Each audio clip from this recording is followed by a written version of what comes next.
The Forest of Whispers. Long ago, in a land where the trees were older than the stars, there was a forest called Aerolith. Few had heard of it, and fewer still dared to venture close.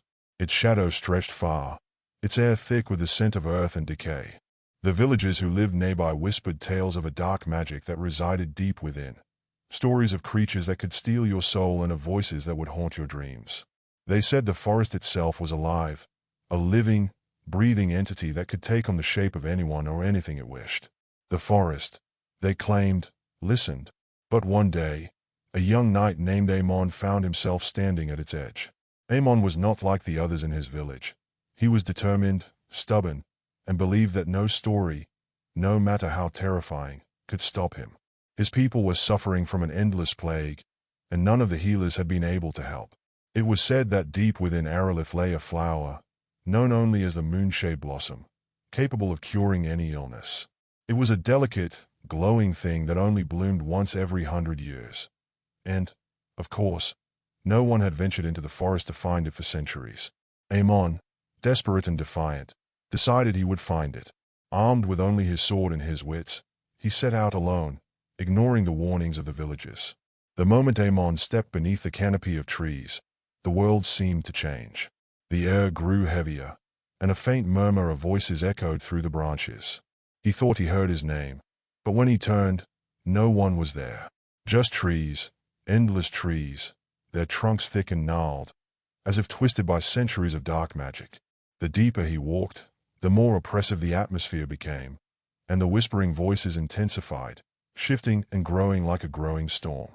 Turn back. The words were faint at first, as if carried on the wind. But Amon's resolve hardened. He continued forward, his hand tightly gripping the hilt of his sword. His boots crunched on the underbrush, and the voices grew louder, more insistent. Leave this place. It knows you're here.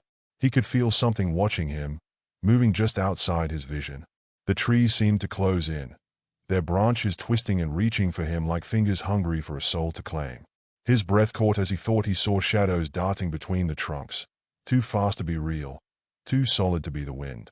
But still, he pressed on, his heart pounding in his chest, pushing through the fear.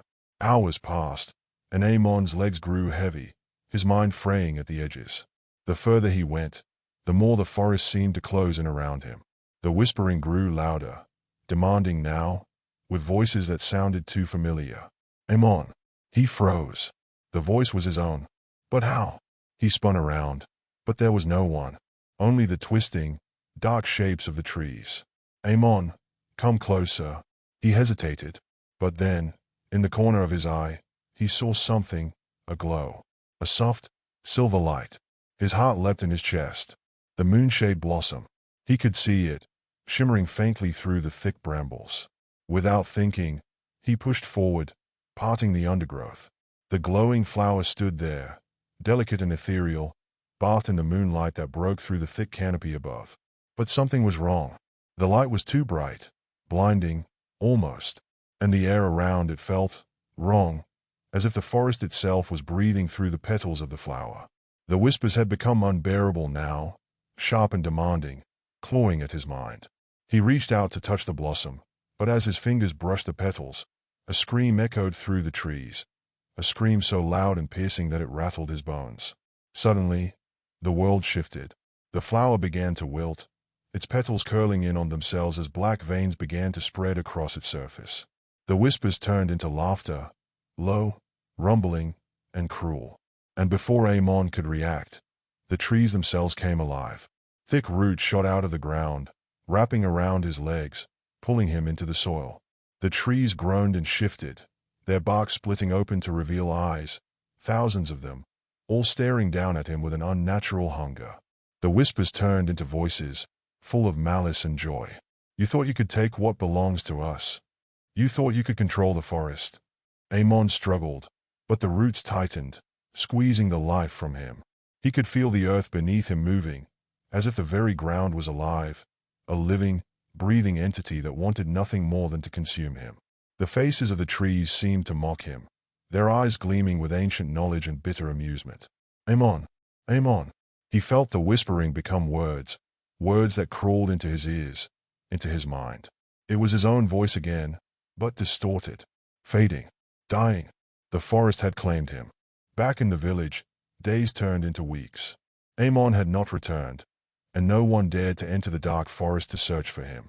The villagers spoke in hushed tones about the cursed woods, about how those who entered never came out.